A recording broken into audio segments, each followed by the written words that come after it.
Good evening, my Real News Midday TV family. Welcome back to the channel for another news update. And in the news this evening, policeman among 6 charged by Mocha over scam of elderly NCB customer.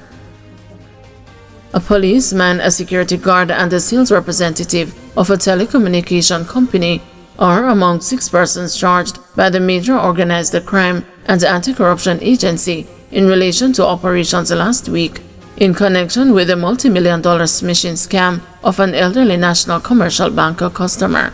Police Constable Marlando Rowe, 35, of Sunrise Crescent, 4 Paths, Clarendon, 27-year-old security guard Shamar Comog of Manor View Drive, Kingston 8, and 26-year-old Kimor Peters, a Flow sales representative of Bucks Common, Clarendon, were all charged with the breaches of the Proceeds of Crime Act and the Larceny Act on Friday, December 6, following their arrest between Tuesday and Wednesday last week. Also charged are 31-year-old electrician Nimoy Rodney of Miller Lane, Old Harbor Road, St. Catherine, 34-year-old Glenesia Smith, customer service representative of Old Hope Road, St. Andrew, and the 27-year-old Zoan Foster, a cashier of Top Hill District, Junction, St. Elizabeth. Foster was slapped with an additional charge of facilitating the use of criminal property. According to Major Basil Jarrett, Director of Communications at Mocha, the 6 persons were suspected of being part of a wider cyber-enabled crime group, and their arrest and the charge demonstrates the agency's resolve to dismantling and disrupting organized criminal enterprises. The 6 are to appear in the Kingston and the St. Andrew Parish Court on Wednesday, December 11. Mocha had reported that the senior citizen was a victim of a smishing scam, which is a cyber attack that uses fake mobile text messages to trick persons into downloading malware, sharing sensitive information, or sending money to cyber criminals. The attacks are alleged to have taken place in March last year. The persons arrested and charged are believed to have stolen US $45,000 and Jamaican $7.4 million and distributed the funds to a number of beneficiaries using a sophisticated smishing scam, Mocha reported. Ex-soldier charged over alleged involvement in gang activities. An ex-soldier suspected of being involved in several crimes linked to an inter-gang conflict in the community of Waterhouse in St. Andrew has been arrested and charged by the police, the Army has confirmed.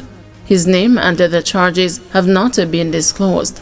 The ex-Army private was detained at Upar Camp, the headquarters of the Jamaica Defense Force, and formally discharged from the military before he was handed over to the police, the JDF confirmed in a statement today. He has been formally charged, said the statement from the JDF, Civil Military Corporation, and the Media Affairs Unit. The JDF said specific details cannot be provided at this time, citing the ongoing police investigation, but said it is cooperating with the police. We want to assure the public that we are committed to transparency, accountability, the rule of law, and the due process, the Army said. We will continue to work closely with the Jamaica Constabulary Force on this sensitive matter in order to ensure that justice is served and the integrity of the organization is upheld. Police appeal for public vigilance, commend the cops in Spalding clash with a gunman. Assistant Commissioner of Police Calvin Allen has reiterated an appeal to business people and the citizens to be vigilant during the Christmas season.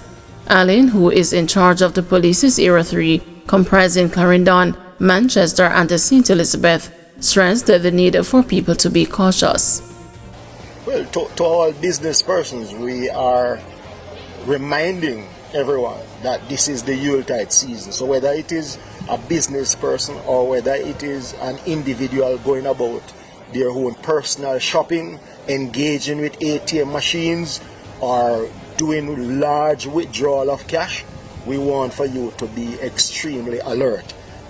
This situation, though, highlights the fact that we promised that we will be out here in our numbers in all shapes and form to offer that needed protection to the public.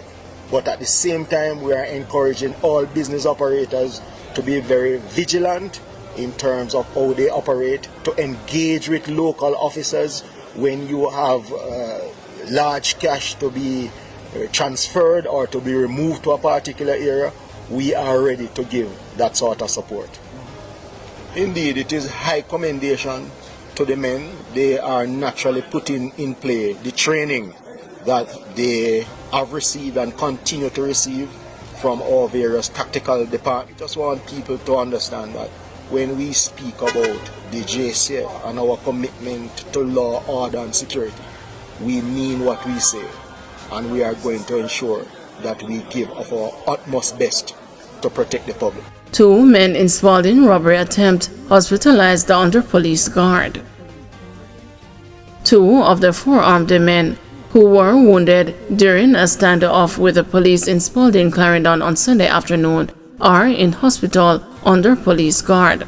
Assistant Commissioner Calvin Allen, commanding officer for Area 5, says that the police have taken all necessary measures to thwart a potential escape. ACP Allen told the news that the police officer who was wounded during the standoff is recovering. The Area 5 commander says a CT scan was done which revealed no serious damage to the officer's shoulder where he sustained a gunshot wound. The bystander who was also wounded has been treated. It is reported that a police team was on patrol in the Spalding area when they observed men alighting from a motor car. One of the men was armed with a rifle. The police accosted the men who opened the fire in response. The authorities returned the fire, during which the officer was wounded. The men ran into a supermarket where they barricaded themselves, escalating the fiery exchange to a hostage situation. The police began negotiations, and after just 2 hours, the men surrendered.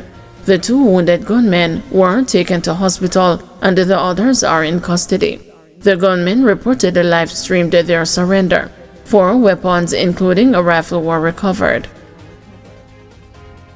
Dental surgeons to begin receiving new compensation packages. Dental surgeons employed to the Ministry of Health and Wellness and the regional health authorities will see the implementation of salaries and the fringe benefits packages in their December pay. President of the Union of Clerical and Administrative Employees, Vincent Morrison, says he was advised by the Ministry of Finance that all the dental surgeons will be paid outstanding retroactive payments effective April 1, 2025. The compensation package was signed off by former Minister of Finance, Dr. Nigel Clark, on October 8 this year. The dental surgeons had been restive over the delay in payment. Meeting called following strike action by junior doctors.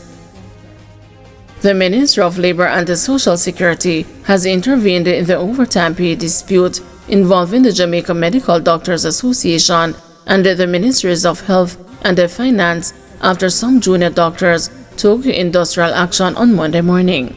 A meeting at the request of the Ministry of Health was scheduled for 10 a.m. at the Ministry of Labor's offices with all the parties. The news was informed that some of the doctors have called in sick, which has affected operations at facilities including Bustamante Hospital for Children, as well as the Spanish Town and the Princess Margaret Hospitals. Dr. Delroy Frey, clinical coordinator for the Western Regional Health, says that critical services at all 4 hospitals in the region are being manned by senior doctors. We were reliably informed early this morning that our junior doctors are on sick out. Now, what impact does this have on us? A big impact. Currently, yesterday we had 324 patients in hospital at the Coroner Hospital. What this means, currently we have a cadre of 33 consultants and staff. We have to now deploy the consultant and staff to man our accident and emergency department and to look after our patients on the wards. So this is going to curtail our clinic activity, our elective admissions, and also, elective surgery to be done. Now, it is very important for for the public to know that we cannot maintain this beyond 24 to 48 hours because we are going to get tired. So I'm making a strong plea that whatever is necessary to resolve this issue, we'd love to see it end by this evening. I'm making a strong plea for this because it is going to be severe impact on our patients. Thank you everyone for watching. See you tomorrow morning at 6 a.m. for another news update.